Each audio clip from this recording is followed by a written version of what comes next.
Just been being lazy, man. I didn't exercise, but that's okay. I realized that I need to slow down, man. I need to take this life easy, and that's why I get frustrated most of the time. Just in a rush to hurry up and finish, to get to the finish line, which is what? Death, man. So I gotta take it easy.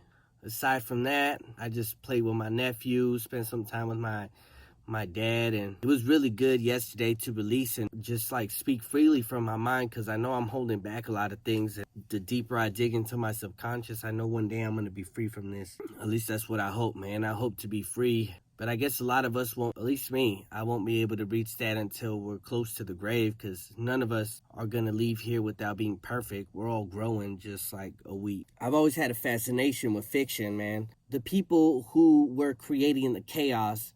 So if I speak for a specific case, I would talk about Batman.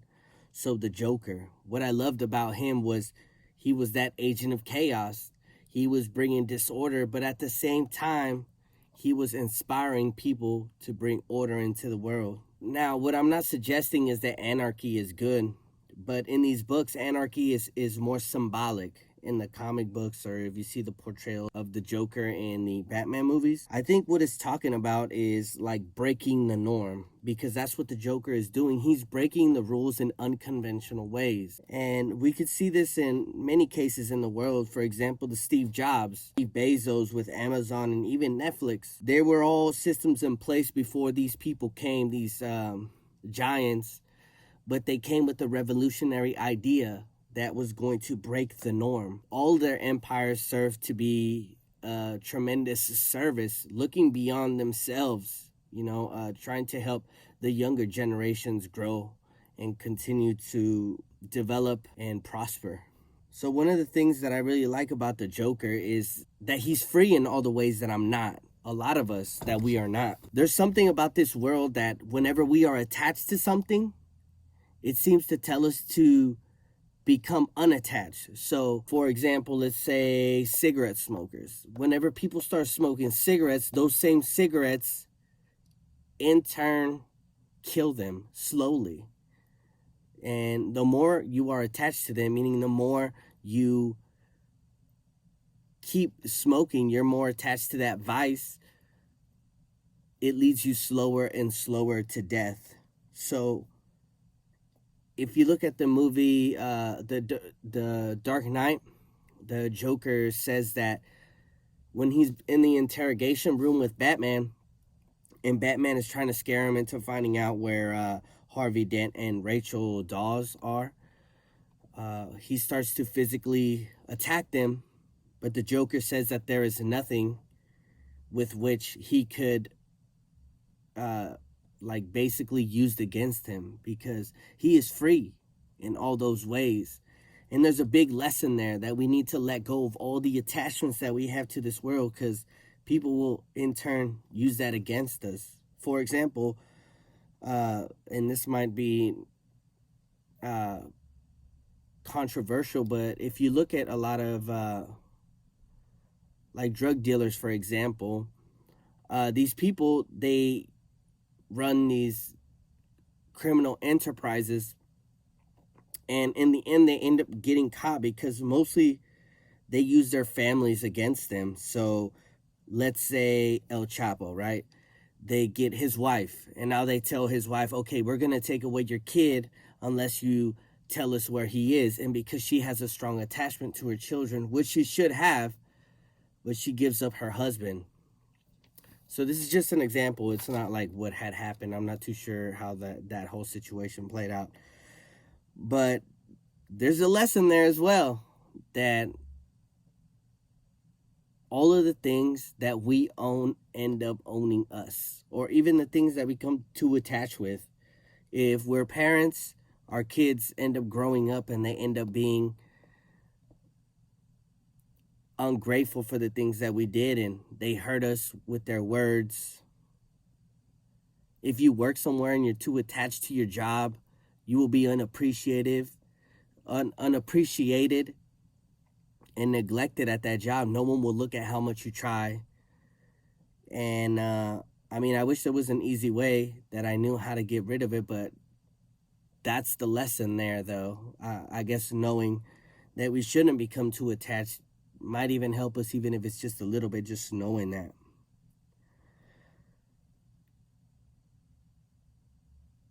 So, in The Killing Joke, which is a comic book with the Joker in it, you see his backstory. It's the first comic book that has a backstory to the Joker. And we see there that he loses his wife, his career, and ultimately himself. So losing all of those things is what helped him take the next step when he fell in the vat of acid and become the Joker. If he would have had those attachments, then he wouldn't have became that agent of chaos. Which I'm not saying that when you lose everything you become the Joker, but everybody has their ultimate, I guess, destination, ultimate goal. His was to become the Joker. So if that particular person didn't become the Joker, there would have still been someone else to take their place. So just like Steve Jobs, if Steve Jobs wouldn't have acted on that instinct of building Apple, because he didn't act, someone else would have had an idea similar to his and then taken their place. So that's the way that we can look at it. We don't have to lose it, but we have to lose the attachment to it. There's another agent of chaos that also fascinates me that is a lot like the Joker. He is Tyler Durden from Fight Club. And one of the sayings that he says is, it is only after we've lost everything that we are free to do anything. So again, losing the attachment to the things that are around us and the things that we have is what helps us overcome. It reminds me of the idea of nihilism, which is a philosophy term, I guess. Basically, to summarize it, it means that life has no meaning, that there's no point to our existence. There's a lot of us on this earth that would like to believe that we are special, that we are these unique snowflakes. But we are, just like Tyler Durden said in Fight Club, we are all made of the same decaying matter. We are all human. We're made of the same compost. And at the end of the day, no matter what you try or no matter how much you try to escape it or be a good person or sacrifice for someone else, we still die. And, 100 years from now, who's going to remember us? We're all going to be forgotten. So even though we all want to leave our mark on this earth, we all want to stay here, we all want to do something of interest, no matter what we try, there is no point to this whole thing. We would like to think we're special, but it's just a philosophy term. And again, it's just something that I believe in this moment. Maybe tomorrow, what I say today might contradict what I just said, And another one of the characteristics that I love about the Joker is his hypersanity. So hypersanity, defined in my own words, is that a person has ideas that seem like far out and crazy, but they have a lot of insight and truth behind them. For example, if no one broke a law, there would be no use for police. And there would be, if no one crossed the border illegally, there would be no use for immigration. But because we break laws, because of chaos, that's what brings order into this world. Meaning those establishments belong because there is chaos in this world. And we have created them, not we like me and you, but the world and other people have put those systems in place because they work. They work to keep us under control. And again, we become attached to the things. We become attached to things, to a game, to a movie, to our homes, to our car. And in turn, those things end up controlling us.